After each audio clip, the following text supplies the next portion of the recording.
है तो भगवान ने उसको पहचान लिया है। और जब भगवान ने पहचान लिया है तो जब जान गया सत्तासुर की भगवान मुझे जान गए तो वह लेकर के सड़क के समय नहीं उड़ गए। और जब उड़ गया है तो भगवान ने भी क्या किया, अपने पैर से एक प्रहार किया है और सत्तासुर का भगवान ने अंत किया है। बोलिए सत्तासुर मर्दन भगवान की। अब समय जो है वह धीरे धीरे अपने गति को प्राप्त होता है। भगवान आज आंगन की दीवार को पकड़ करके और चलना सीखते हैं। मैया यशोदा जो है दही की मंथन कर रहे थे और जब देखी कि मेरा लाला जो है आंगन की दीवार को पकड़ करके चलना सीख रहा है तो उन्होंने कहा कि जाकर के नजदीक और कहती है कि लाला जरा आ जाओ, बेटा जरा मेरी तरफ आ जा, आजा लाला, आजा लाला, आजा लाला। जैसे ही कहा आजा लाला, आजा लाला तो भगवान उस आंगन की दीवार को छोड़ करके और मैया यशोदा की गोद की तरफ जो है दौड़ने लगे। मैया यशोदा ने अपनी उंगली को पकड़ा और कहती है कि लाला जरा मुझे गोल गोल घूम करके तू दिखा दे, गोल गोल नाच करके तू दिखा दे। बेटा देख कितना सुंदर तेरे लिए मैं दही का मंथन वह कर रही हूं, तुझको मैं छाछ पिलाऊंगी, तुझको मैं माखन दूंगी। आज भगवान जो है उस यशोदा के हाथ को पकड़ करके आ वह नृत्य कर रहे हैं। यह दृश्य जो है एक गोपी अपने छत से देख रही थी और जाकर के जो है वह दूसरे सखी से कहती है ना, कहती है कि जो दुनिया को अपने अंगुली के एक इशारे पर नचाने वाला जो ब्रह्मा है ना, ऐ सखी मैंने उसे छाछ और माखन के बहाने गए उस यशोदा को अपने उंगलियों के एक इशारे पर नाचते हुए मैंने देखा है। शेष गणेश महेश दिनेश हो जाही निरंतर शेष महेश गणेश दिनेश सुरेश हो जाही निरंतर ध्यावे ताही अखंड अनंत अनादि अछेद सुवेद अवेद बतावे नारद से सुख प्यास रहे पछिहारी को पुनी पाद न पावे ताही यही रखी छो हरिया छछिया भर छाछ पे नाच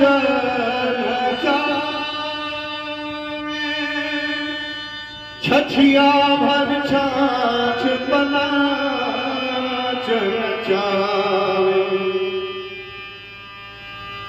और वह सखी कहती है कि ऐ यशोदा तेरे भाग्य की क्या जो है बखान किया जाए, तेरा जन्म जो है वह धन्य हो गया। वह दूसरे सखी से कही कि कौतुकमेकम श्रेणु सखी कौतुकमेकम नंदन के तागरे मया दृष्टम गोधुली धूसरिता मित्रति वेदांत सिद्धांत। कहती है मैंने आज एक विचित्र ब्रह्म का वेद नेति नेति गाता है और जो गाय के धूल से भूषित रहने वाला है वह जो है वेदांत प्रतिपाद्य ब्रह्म जो है, मैंने एक इशारे पर यशोदा को अपने उंगलियों के इशारे पर नचाते हुए मैंने देखा है सखी। तब तो एक जो है जाकर के दूसरे से कहीं, दूसरे ने तीसरे से कहीं, तीसरे ने चौथे, पूरा जो है गोकुल और ब्रज में जो है हर्षो।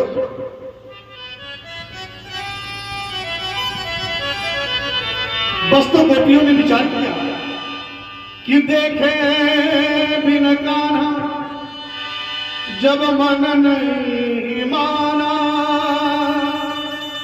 इन आंखों से मैंने आज ब्रह्म को पहचाना। कृष्ण पद कमलों में मन को लगाना,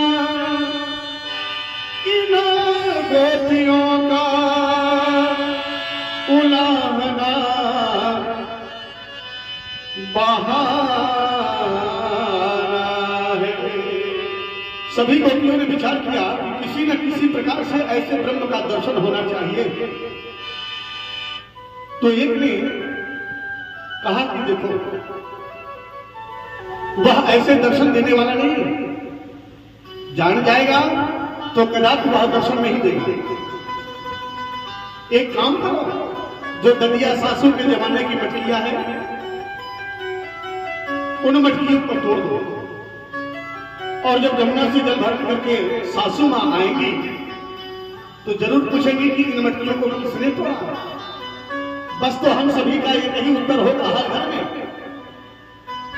कि नंद को लाला आए रहे हैं सासू मां, और हम धरण की मटकियों को तोड़ गई है नाथन की तरह। थकी रहेंगी, उलाहना देने तो वो जाएंगे नहीं, बस हम सभी को कहेंगे, हम लोग एक स्थान पर उपस्थित होकर के और उलाहना के बहाने चलेंगे और ऐसे ब्रह्म का दर्शन प्राप्त कर लेंगे। बात तय हो गई और सभी ने जाकर के अपने अपने घर की मटकियों को फोड़ दिया। सासू मां जब आई हैं और पूछी है तो सभी ने एक ही जवाब दिया है कि नंद के लाला आयो रहो है भैया, और उसी ने जो है मटकियों को तोड़ दी है, उसी ने तोड़ी है ना, उसी ने वह ईंट मार मार करके और मटकियों को तोड़ दी। फिर तो सासू मां ने कहा कि देखो मैं तो थकी हूं, तुम लोग जाकर के उलाहना दे आओ यशोदा को। सभी गोपियां एकत्रित होकर के और आज भगवान की देखने की दाई जाती हैं और जाकर के दरवाजे पर खड़ी हो गई। नंद बाबा कहती है यशोदा, अरे बहना यशोदा जरा बाहर तो आ। भगवान को यशोदा जो है आंखन में काजल गई है, और काजल को भगवान ने क्या किया है, अपने आंखन को जब हाथों से मीटे हैं तो उनकी आंखों में वह काजल जो है मोटे मोटे हो गए, चौड़े हो गए। जगन्नाथ भगवान के जैसे जो है उनकी गोल गोल आंखें दिख रही है।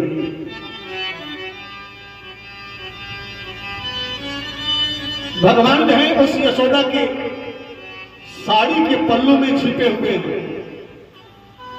मां आगे बढ़ रही है और उनके साड़ी के पल्लू को पकड़ करके भगवान जो है पीछे पीछे आ रहे हैं।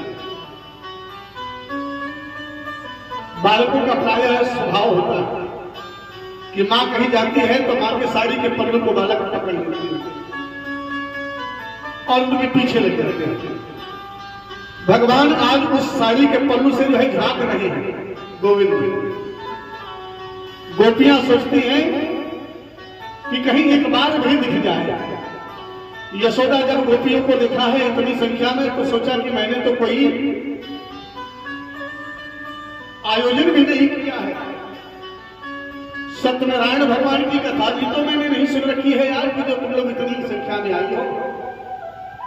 अरे गोपियां क्या बात है, क्यों आई हो? जैसे ही गोपियों की बात माँ यशोदा ने कहा, फिर तो भगवान जो है माँ की साड़ी के पलों को हटा करके और अपने उस चेहरे को दिखाते हैं। सारी गोपियां जो है उस सुंदर जो है आभा मंडल को देख करके और तृप्त हो जाती है। राधे दर्शन करो ऐसे ब्रह्म का जो माँ को अपने वात्सल्य भाव से जो है वह तृप्त कर रहा है। सभी गोपियां जो है भगवान का दर्शन किए, कारण पूछा है माँ यशोदा ने कि क्यों आई है।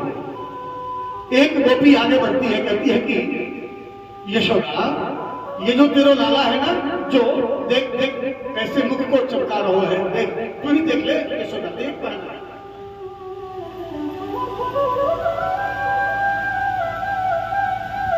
भगवान जो है अब धीरे धीरे उनके होठ जो है फड़फड़ा रहे हैं, आंखें लाल लाल हो रही है कि मुझे देखने की ताई आई हो, बहाना बना करके, और आज मां से उलाहना तुम दे रही हो। एक सखी आगे बढ़ करके कहती है कि वत्सान मंचन क्वचित समय क्रोध संजात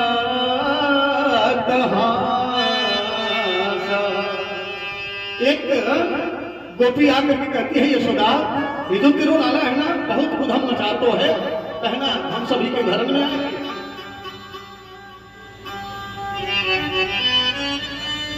और समय आकर के वत्सान वंचन क्वचित समय,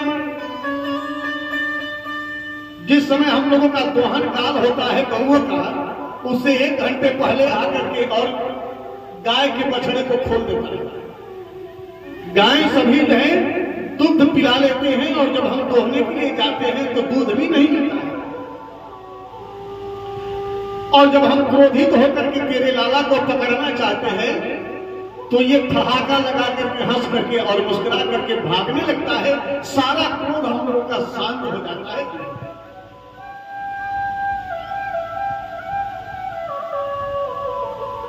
एक ने तो कहा ते सादत्यदा दधी पयः कल्पिते ते लोगे। एक ने कहा कि हम लोग जब माखन को निकाल करके दही का मंथन करके छाछ अलग, दही अलग और मक्खन को अलग जब रखती हैं तो यशोदा ये जो तेरा लाला है ना जा करके और उस मटकियन से मक्खन को निकाल करके और खाने लगते हैं।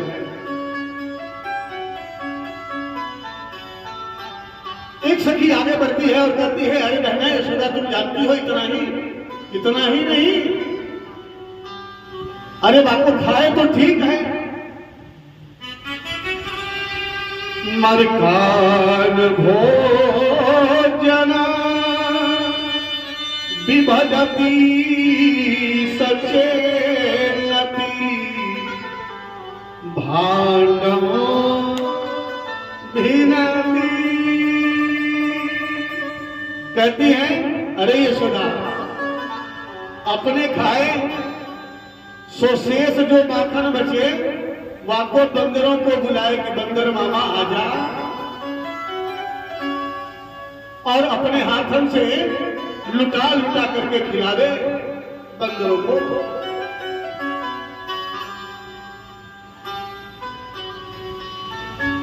जब पेट भर जाए वाको बंदरन को, और जो शेष बचो दही और मक्खन वाको कहो कि खट्टो है, माखन तेरो खट्टो है, माखन तेरो खट्टो है, और जाकर के उस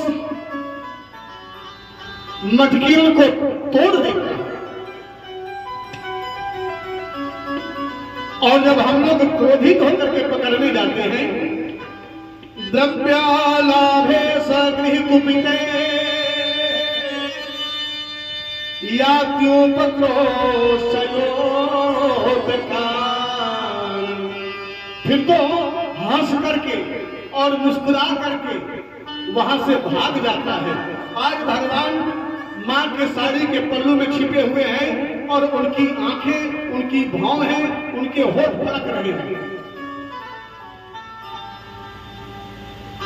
कि गोपी तू देखन की दाई आई है और बहाना बना रही है उलाहना का। घबरा नहीं, कल तेरे घर में माखन की चोरी जरूर मैं करूंगा। बस अगले दिन जो है भगवान ने क्या किया, सभी मित्र मंडलियों को बुलाया, शौर विद्या प्रसाद मंडली एक गठित किया और उसके अध्यक्ष किया। फिर तो भगवान ने अपने ही घर में आज माखन की चोरी की है।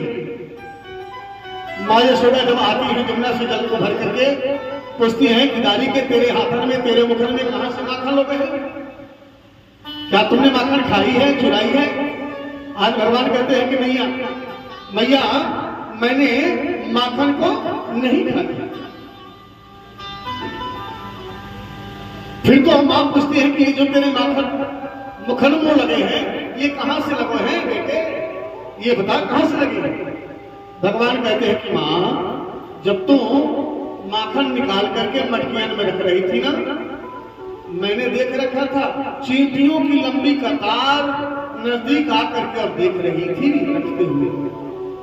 और जब तू जमुना को जल भरने गई फिर तो मैया वह कतार चींटियों की आई और एक एक करके जो है उस मटकी में प्रवेश कर गई और सभी जो है जाकर के माखन को जूठन कर रही थी मैया। अरे मैया एक चींटी के तो पंख हो गए थे और जब मैंने उसको निकालना चाहा फिर तो वह आकर के मेरे होठन में काट ली। मैंने भी उसे मैया जोर से एक चाटा लगाया, सो मैया जो मेरे हाथन में माखन लगो है ना वही मेरे मुखन में लगो है। मां समझ जाती है कि आज लाला जो है वह झूठ बोलता है, फिर भी कुछ नहीं करती। भगवान ने ऐसी ऐसी लीलाओं को किया है। एक दिन जो है एक गोपी ललिता ने सोचा कि इसने कहा है कि अगले दिन जो है माखन की चोरी घर में होगी, तो आज मैं अपने माखन का जो मटकी है उसको शिकहर पे डाल दूंगी। देखते हैं कैसे दारी का माखन की चोरी करता है।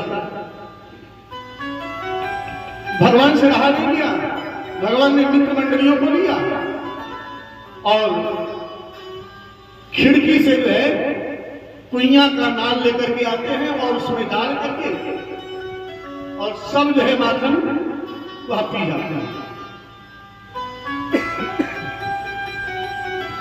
एक दिन विशाखा जो है अपने घर की मक्खन को जो है मटकी में रख करके और शिकार में दूर लगाया। सभी मित्रों ने कहा कि कन्हैया भैया आज तो लग रहा है कि माखन नहीं मिल पाएगी। भगवान ने कहा कि घबराओ नहीं, ये देखो कि किसके घर में माखन ताजा निकाला गया है। बस देखा कि विशाखा के घर में।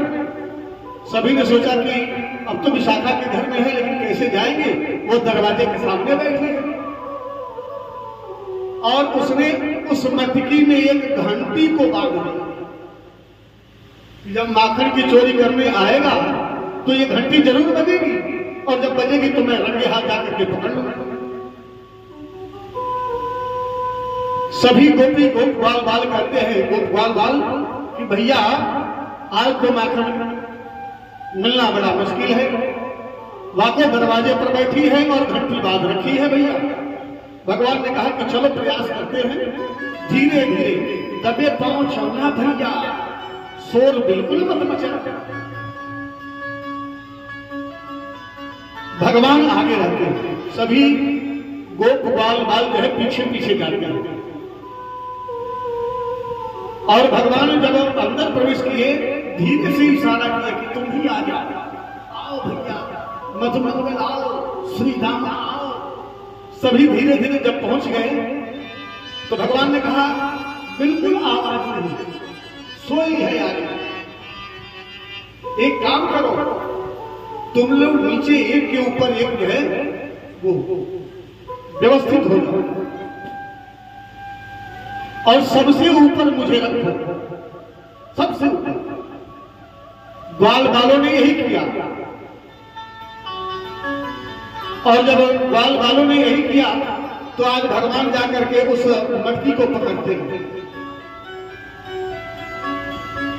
हाथ लगाया है मटकी में, माखन को निकाला है, ग्वाल बालों को खिलाया, खूब खिलाया। भगवान ने सोचा कि थोड़ी माखन मैं भी खा लूं, इसलिए कि अब तो माखन है नहीं। बस जैसे ही भगवान ने माखन को निकाल करके और अपने मुख में लगाया, राजन आज घंटी जो है वह अपने आप को रोक नहीं पाई और टन टन करके बजने लगती है। भगवान जल्दी से अपने मुख से जो है हाथ को हटा दिया और पूछते हैं, क्यों रे घंटी, मैंने मटकी पकड़ी तब तो तू नहीं बजी, मैंने अपने मित्रों को माखन खिलाया तो तू नहीं बजी, और क्या थोड़ा सा मैंने माखन खाना शुरू किया तुझसे रहा नहीं गया। आज घंटी मौन होकर के मानो उत्तर दे रही है। मौनम स्वीकार लक्षण, मौन होकर के जो है वह उत्तर दे रही हो कि गोविंद